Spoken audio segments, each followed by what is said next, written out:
Hey guys, Damien, Sleepy Reader here with my Sleepy Vlog number 5. I have a lot of things I want to talk about. I don't know if I'll get to them all. First off, often when I do videos, I am quite sleepy. It's late at night. My brain isn't working quite 100%, and later I look back and wish I'd said more about it. I made a happy birthday to Jack Kirby video, and I was glad I made it. But afterwards, there was a lot more I wish I had said about Jack Kirby, but it would have taken thought. I would have had to write down notes or something, and I didn't do that. I didn't even talk about how he had invented so many genres in comic books.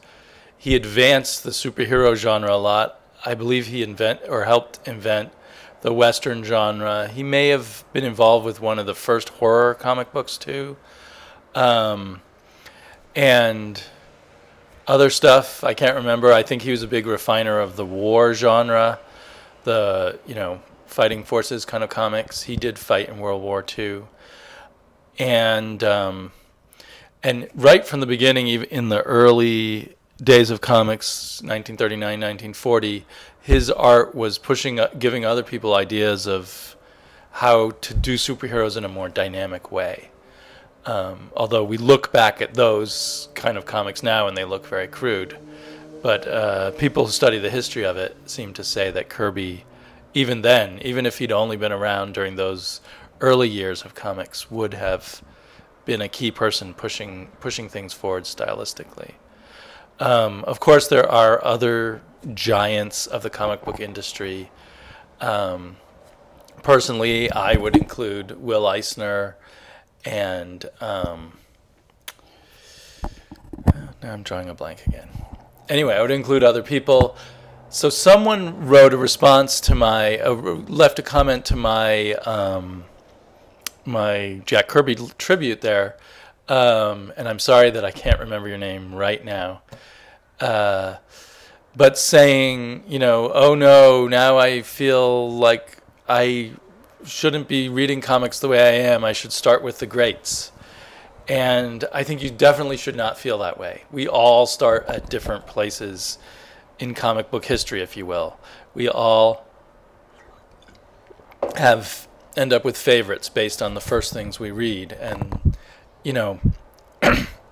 it's like if you started listening to rock and roll and you felt like the first thing you have to listen to is John Lee Hooker and Howlin' Wolf, or you really haven't done rock and roll right, because those are the great black performers amongst others who created the foundation for rock and roll. It's okay if you start with whoever has the hits of your day, but if you get really into it, you do want to go back and find out about the roots. And it's handy in comics that there are a few of these giants, and we do live in an era of huge amounts of reprints and such. So you could go out and find Jack Kirby comics. They wouldn't be that expensive, most of them, or there'd be lots of reader copies too. But he asked, this same commenter asked if where I would recommend starting with Jack Kirby, and I wrote down some things in the comments, but just wanted to go over it again. I would say find the Commandees or the New Gods from Kirby's DC era, which I think Commandee may have gone to the 77 or 76, I'm not sure. The New Gods might have been 72, 73. Again, I'm not sure. And if you have a good library, I'd say just start by picking up some of the collections that your library might have. I live in a pretty big city, so we have a very good library with a very good collection of graphic novels and comic book collections. So I would look for those collections for New Gods. Actually, the collections are now under the Fourth World. The New Gods are under the Fourth World, and for the Commandee. And one reason I wouldn't buy the collections is at least all the ones I've seen are printed on terrible paper. So with Commandee, and even with the New Gods, you probably, if you wanted to spend not too much money, could get the single issues, and that would be another way.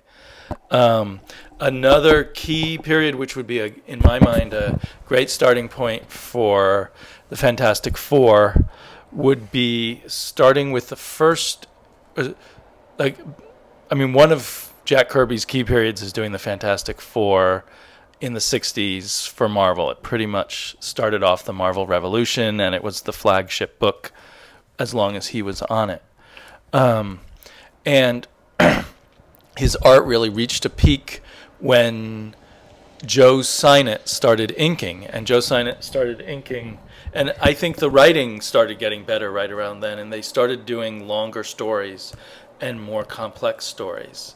And all the emotional things that they'd been slowly building to became more powerful, the relationship with the characters and stuff. So Joe Sinnott started inking with issue 44.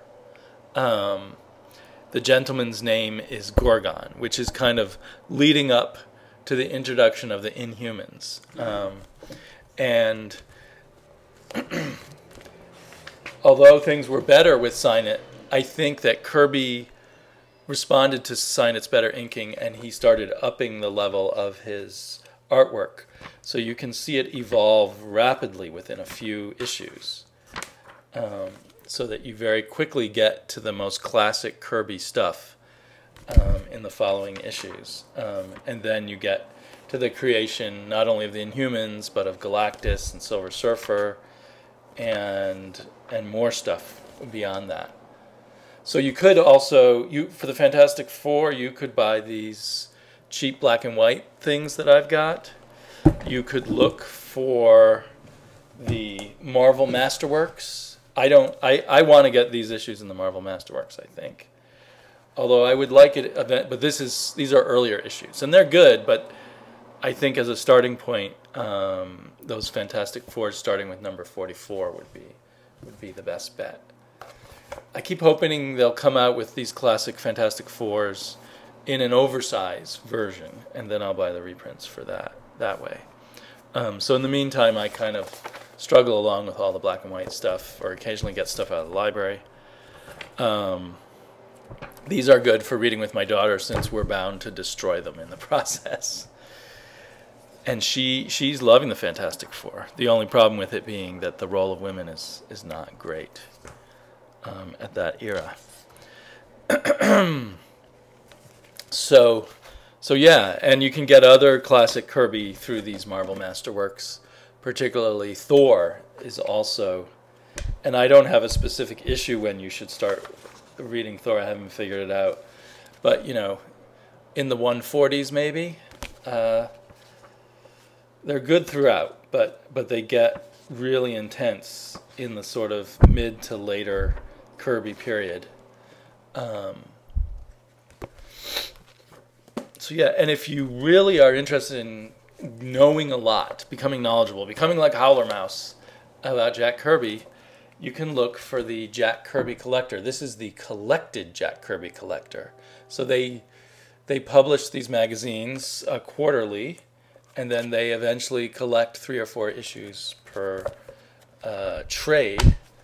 My library even has these, but I own them myself. And a lot of them are in these beautiful giant size tabloid editions, which basically are like poster covers and giant size reproductions of the art, maybe at the size that they were actually drawn. They have old Xeroxes of Kirby pencils, so they reproduce those.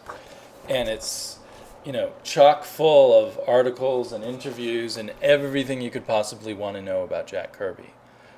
Proof that there are some people who are really obsessed by Jack Kirby and really care. And hopefully that'll continue. And you can order, if you can't find these at a comic book store, you can probably get your comic book store to special order them. But you could also order them online at Tomorrows is the publisher. Tomorrows.com, I assume. If I find their address, I'll put it down below. So yeah,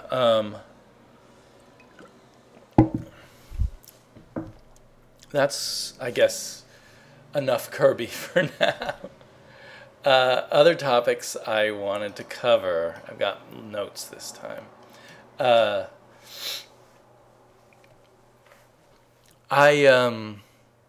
I think it's kind of cool that they're going to do Superman, Wonder Woman. I don't care about Lois Lane. She bores me. And Superman, Wonder Woman, if they really pursue it and try to really imagine what a relationship, even if it doesn't work out, 5 years from now, but really delve into a struggling relationship between superpowered beings, I think could be really interesting. And maybe I say that because right now, in the way she's written right now, I find Wonder Woman really interesting. So she could help to make Superman a more interesting character to me. Although I have not bought the issue of the Justice League where they kiss. Because I haven't been following the Justice League. I read a few issues and found I didn't care for it. And I didn't want to just pick up one issue. I can always pick it up later. I bet the prices will go back down in time. And actually, my comic book stores that I've seen had tons of copies, but maybe they'll sell out over the Labor Day weekend. But yeah, I don't know. I think they've played with Superman and Wonder Woman and alternative stories here and there, little kisses here and there. So I don't. If they're really gonna pursue it and have it be a part of Superman's other books, then I would be more interested in Superman. Another new thing coming up is the Justice League of America. And it seems like just a random replacement of Justice League International, but it will have Jeff Johns on it. So there's firepower there. Creator firepower, popular creator.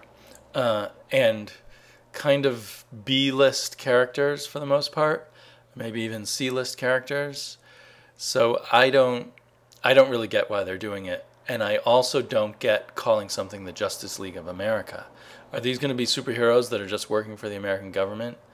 And if they are, the group of superheroes that I read about seems like an odd choice. So I'll probably try an issue or two, but I'm not too excited about it.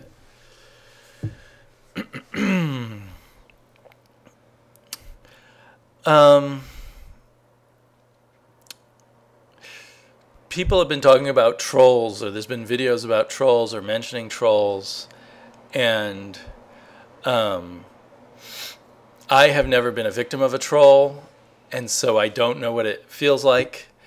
Some people have had thumbs down on videos where they're talking about their grandmother dying, or where their kids are on the video, and that's upsetting. And a while back, Howler Mouse had someone who made all kinds of assumptions about Howler Mouse because of his charming regional accent, and that was really terrible. I have had a thumbs down on maybe 2 of my videos altogether, and one of them was on one of the earliest videos I did. And I did wonder if the thumbs down was for something in my video that was a little offensive, perhaps to someone. And at the time, I thought about taking it down. I was very new to YouTube, and I worried I had put something in there about someone, not someone on YouTube, but just someone, and I felt it was a positive thing, but it might have come out as a negative. And when I got the thumbs down, I thought maybe that was because someone else thought that too. And then I rewatched my video, and I decided, no, if you watch the whole thing, it's clear that I'm very positive about this person. But I've now decided to take that down, and it probably doesn't matter. No one's probably going to see that video anymore. But I'm feeling bad that I didn't take it down in the first place. And I think when we're dealing on the internet, certainly whenever you leave comments or message people, just like at work, you have to be careful with your emails. It's so easy to be misinterpreted when you don't have the face-to-face context of everything, when you're not in the same room with somebody. And even then, it's sometimes, obviously, human beings misinterpret each other all the time. And so just for my own peace of mind, I'm taking that down. And there's someone who was part of our community, or is part of our community, and I thought a very good part of, someone I felt lots of good things about, who put up some videos, and they got people very upset. And I'm not sure what his intentions were.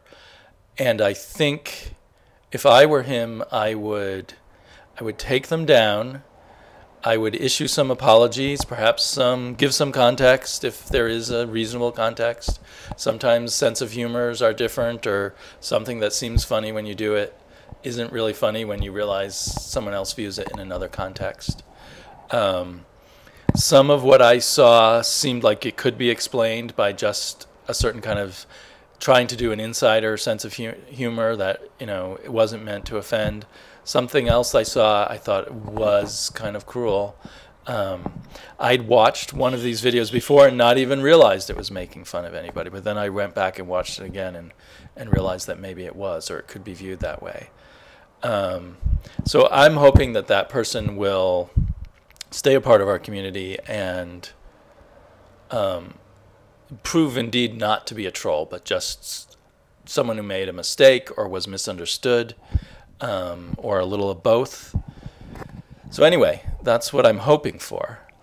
But we should all in general think about being too rash, too harsh. Even when you leave comments, I think you should make sure there's a little smiley face, or add great video or a nice video at the end or something, in case it sounds like you're denigrating the person. Once or twice I saw comments about people's beards that I wasn't sure whether they were flattering or insulting. And I think one reason this is important, and I really thought of it that time when Howlermouse was really attacked by someone for his accent and their presumed idea of what that accent meant. We put ourselves out there here. We just want a community, but there's a certain element of putting yourself out there in these videos. And if we feel like we're liable to be attacked, we're not liable. Well, people are going to stop. This community will be ruined. And that's why people get so upset, I think, at the bottom of it. And that's why you should be careful. And it's, maybe some people would say, well, that's censorship and all of that. And, that's fine. If you don't want to be censored, you don't have to have friends, I guess. It's a self-censorship in terms of thinking about people's feelings, not about political points of view or other kinds of things like that. We all like different comic books. We can argue as much as we want in a friendly way about that. So anyhow, that's my 2 cents on that. I hope it made sense. In a way, I'm still not totally clear what happened, so I'm a little worried about making any big statements of my own about specific people. There's what I think happened, and then there's who knows what really happened, and maybe there are other incidents that I don't know about. So anyhow, do your best not to accidentally be a troll, or not to put out something that will, without... I know most of us don't intend to hurt anyone's feelings, but like a lot of us guys can say things without thinking about it, just, locker room humor that may be pushing women away. Or we maybe make some kind of comment that would push gay people away, or push away people of different ages, or push away people who don't know enough about comic books. So anyhow, yeah, I want to give a shout out to someone I just started watching, Mongo Stomp Time. His videos are really cool. He's a great guy. So I'll put a link to him down below. Maybe all of you already know about him. There's some other things I wanted to talk about. I think I'll save them for another video. One thing is I'm thinking of, I don't know if I'll have time, but I'm thinking of doing videos more frequently. I just like doing them so much. But I do know that if you do videos more frequently, you get less views per video. MAW0001 did, a video every week, every day this month, and I'm certainly only watched a few of them so far. But I hope during some slow time to like make myself a little playlist and watch a whole bunch of his in a row. I really enjoyed some videos that Constant Bronstar did when he did a bunch in a row, but I haven't seen them all yet. So if you do a lot of videos, hopefully, during dead times we can catch up with each other's videos too.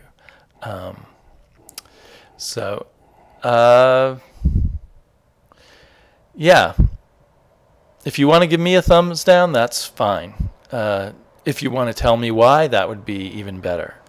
If I've ever done something in a video to somehow insult somebody, let me know, because I wouldn't want to do that. And I would either want to clear it up or take down the video or discuss it with you in some fashion.